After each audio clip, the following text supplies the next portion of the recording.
Once a part is finished printing, it's time to take it off the build plate. You may want to remove the build plate from the machine to make it easier to pry off the part. If you do need to pry it off, you'll want to be very careful not to injure yourself if you're using a tool that has any kind of sharp edge. Once the part is removed, you can replace the build plate back in the machine, making sure it's set properly and is level once again.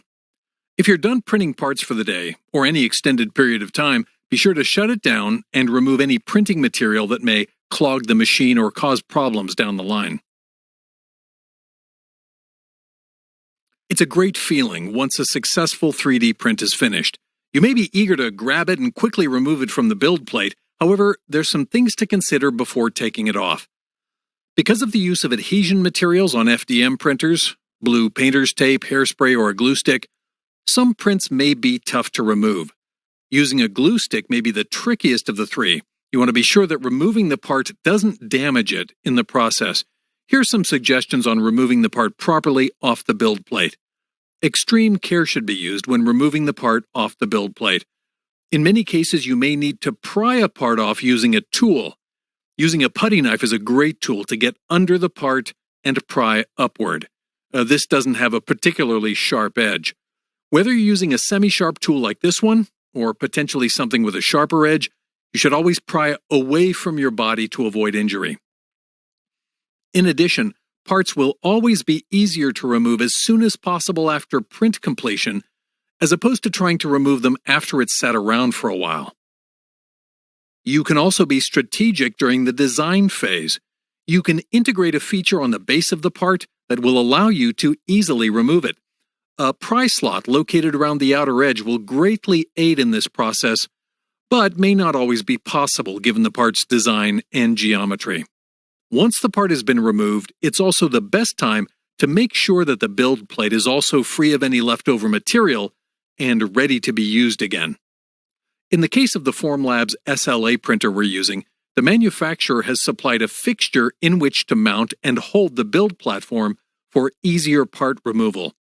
Their slicer software also produces a continual pry slot around the raft section of the part, in which you can use their pry tool to remove the part more easily. In many cases, it may be best to remove the build plate from the 3D printer to get better access and leverage when removing the part. Each machine is slightly different in how the build plate is removed and replaced. Once you know how to remove it, you typically follow the same steps in reverse to replace it in the machine. After you pry the part off the build plate, make sure all the surfaces are clean and there aren't any pieces still stuck to it, or that there's any debris left over.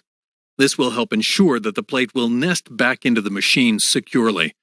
If you do need to replace the build plate, it's best to take a bit of time to make sure the plate has been securely placed and to be sure everything looks visually correct. This will help make sure it's ready for the next print.